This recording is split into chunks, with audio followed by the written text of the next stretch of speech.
You know, it's not easy being a company that, well, goes against the grain most times. Nintendo has been guilty of that a lot, right? They want to try to get creative for creative's sake sometimes. That's not a bad thing all the time. With the Wii U, yeah, it was probably a bad thing, but other times it has pretty much given us all kinds of cool little innovations. The Rumble Pack, the analog stick, for example, on the N64 that got picked up by, well, most companies at that point.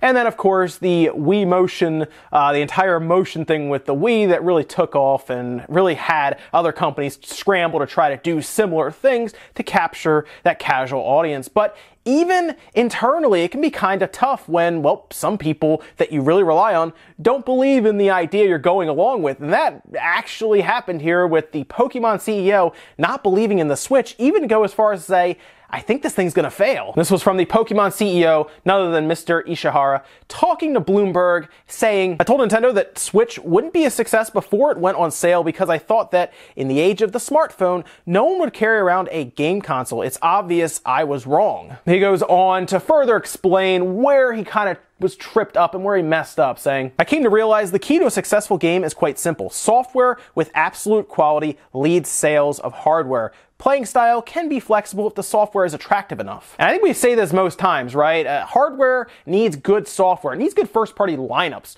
to sell well. I mean, really, Nintendo has done this for a little while now, where a lot of times people will get over the fact that the system may not be as powerful as its competition because the games are there. How many people are buying a Switch for something like a Mario Odyssey? Even though they know that the Switch is not as powerful as the PS4 and the Xbox One, they know they're going to get Mario Odyssey. They know they're going to get Xenoblade. They'll get a Pokemon game next year. Metroid's coming. And really, things like Splatoon have already really catapulted the Switch in Japan. People are going crazy in Japan for this thing because it has the games and because there is a great forecast, a great lineup of first-party titles on the way. And it's something that companies like Microsoft still have not figured out. There's a reason the Xbox doesn't sell as well the PS4 and obviously a Switch at this point, because you can get those games elsewhere, namely on a computer. The entire E3 announcement of the Pokemon game still seems weird to me, right? I have a feeling they weren't really on board to the point of even thinking about designing the game heavily until they saw how things would do, really how they would pan out with the sales, right? I mean, I'm sure they had in their mind, all right, we're going to do something with the Switch, but they didn't know what. And it looks like after sales started showing up, they saw Nintendo was serious with the first-party lineup. I mean, there's a reason we didn't see a mainline game on the Wii U because, well, there was no need. The 3DS was where the money was, right? I mean, it doesn't cost as much to develop for that as it would for the Wii U. And now that the Switch is moving along, it looks like it's going to be Nintendo's, really their system for the foreseeable future over the 3DS, because they will be leaving the 3DS behind soonish, right? In the next year or so, I think Nintendo will step away from the 3DS, and then Pokemon has to go somewhere, and it looks like it's going to be going to the Switch, as they announced. And even then, look, I know he was not on board with the Switch right away, and it had to probably scared him, since really Pokemon relies on Nintendo to have a quality system of some kind out there. They got very fortunate that the 3DS was still a powerhouse in terms of sales, still great attach rates, the Pokemon sold like crazy on there, and it was still backwards compatible with their older games if they really wanted to get money from that as well, which I'm sure people still bought new copies of Black and White 2, for example. I would see them at like the Walmarts and Kmarts now and then as well. So overall, the 3DS worked out for him, and I think he was worried that, well, Nintendo's going to go away from here and go into uncharted territory with something that's going to be a hybrid system in a world where people are on their cell phones all the time. So I can understand his concern and his worry because, well, the handheld market has been taking a downturn ever since tablets and cell phones have really shown up on the market with their free-to-play strategies where people can just download them. It's much easier to hand a tablet or a phone to a kid who's in the car at the time, and they can do things like Candy Crush or, man, any of the 100 or so free play. I mean, there's so many games on there that you can just download, not spend any money on, not buy a system since you already have a phone or a tablet, and just give that to them.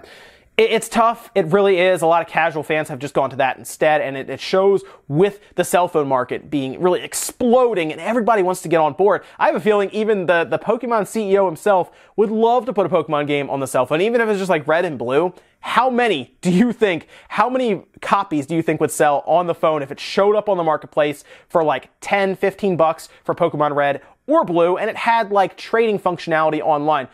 I think it would sell an insane amount, and really, he has to have thought of this before to where he's like, man, it looks really nice over there with the cell phone games, cell phones in general, and tablets. They can make a boatload of money. So they are dependent on Nintendo to put out a good system. So I can understand his concern going into really something that would end up competing with both the PlayStation 4 and the Xbox and cell phones. He also goes on further to say, well, you shouldn't really overestimate the Switch, saying, currently the Switch is popular among the early adopters, and there needs to be one more step to attract a wider audience. I see more potential in Switch, but one shouldn't overestimate its potential. And believe it or not, those are actually really wise words. You shouldn't, especially for Nintendo, should not get comfortable, right? If you're selling well, you should keep trying to push and push and push as many titles to help really give people a reason to buy the Switch further. Because yes, early adopters will buy in. Early adopters are going to buy the Xbox One X, but then it comes down to what happens months for the Xbox One X, for example, or even the Switch, months, years down the line.